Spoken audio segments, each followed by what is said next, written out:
Alright, I'm back. So in that first video, it had my story in the title and I didn't really tell much of my story. I wanted to make that first video for the people that just wanted to know what it takes to get to college golf and how you can get there. And if you wanted to hear my story and that part of it, I just made a separate video for that if you were interested in it. So I'm not gonna drag this out for too long, but I just want to kind of share what it was like for me, my experience. So it kind of starts before my junior year. Growing up playing golf with guys like Jordan Spieth, Cody Gribble, Scotty Scheffler was a little kid back then. Justin Thomas was the same class as well. Corey Whitsett was another one. He went to Alabama, another really good player. All these guys that I knew and I knew about growing up, I knew that they had just this natural ability in them, and they were just almost destined to play golf. And so as a kid, I knew that there was a difference in talent, that I didn't really quite have that natural ability. I had to put in the extra work just to even maintain my own skill level. I wanted to bridge that gap between those guys just through sheer hard work and just working my ass off. And so when I caught some attention from the OU coach, he actually went to a tournament to go watch someone else, but for some reason I caught his attention, and he started watching me for a couple holes, and I guess he liked what he saw, and then ended up actually watching me on the range after the round, putting in some extra work. But here was the thing, here was a difference. Because I went to my tournaments by myself, my parents were busy working, and so they didn't come to any of my tournaments. Not saying it was bad or good, it's just that's just the way it was. But I didn't have my parents there telling them, hey, go put in the work after the round, or let's go,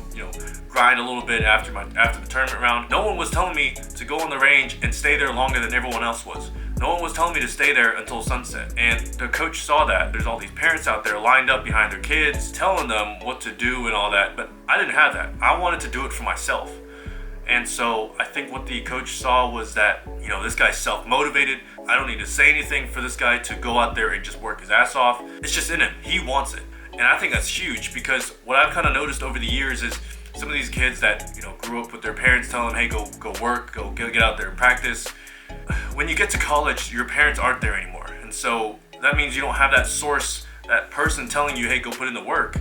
So when you get to college, you don't have anyone telling you to go put in the work, or it's gonna have to be the coaches to tell you that. And so I think that's huge in understanding that, showing the coaches that you're self-motivated to put in the work and that you want it. Not because someone else wants it, you want it. I think that's one of the things that was really attractive to the coaches there. And on that note, I wanted to kind of touch on something that I'm sure a lot of you guys are, you're gonna get nervous when the coaches are watching you and following you along. You need to understand that when any coach is watching you, there's some level of interest that they have in you.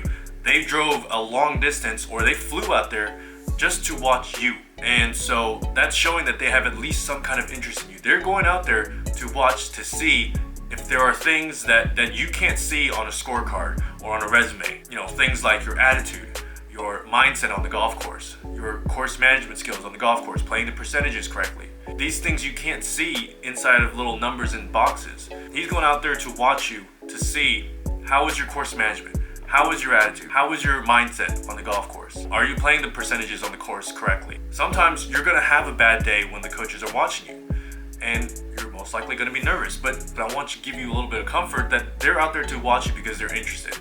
What they're trying to find is, are you getting so pissed off that it affects you for the rest of the next 5 holes? Or, are you getting so pissed off that you're cussing out people? Are you having a bad attitude? Are you, shoulders slumped and all sulking and shit when you make a bogey? That's the kind of things that they're looking for. Can you bounce back and understand that a bogey sucks, but you got to be able to correct that, make a par, make a birdie, whatever on the next hole, and just not let it continue and just snowball into a really bad round. They get it.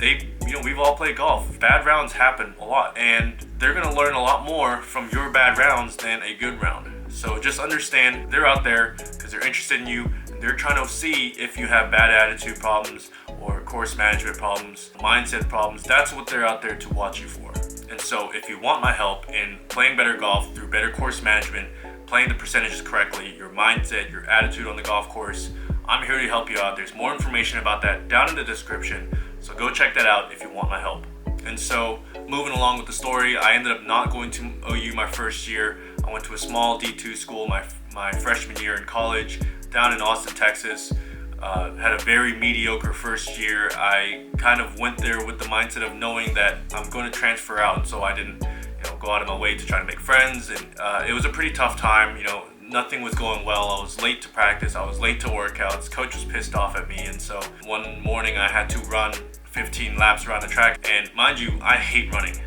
Even running 4 laps around the track is just something I don't want to do. So 15 laps around the track at 5 o'clock in the morning. I was just so pissed off at the shortcomings that I was experiencing, not playing good golf and just being late to everything. I was kind of pissed off at myself. I was throwing away an opportunity to go play golf at OU, and this was stupid, but I started punching light poles as I was running around the track. I missed the first one, and the second one didn't hurt, but the third one, I really connected. And this, my middle finger metacarpal was fractured. I couldn't grip a club for about 3 months.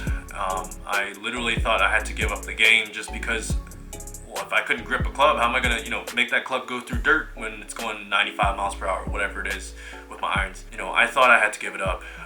But miraculously, after those 3 months, I started swinging a little bit, and it hurt, but I kind of just played through a little bit. I started playing really good golf, and that spring semester of my freshman year at that D2 school, I played really solid golf, and that got the attention of the OU coaches again, and I ended up transferring up and going to OU.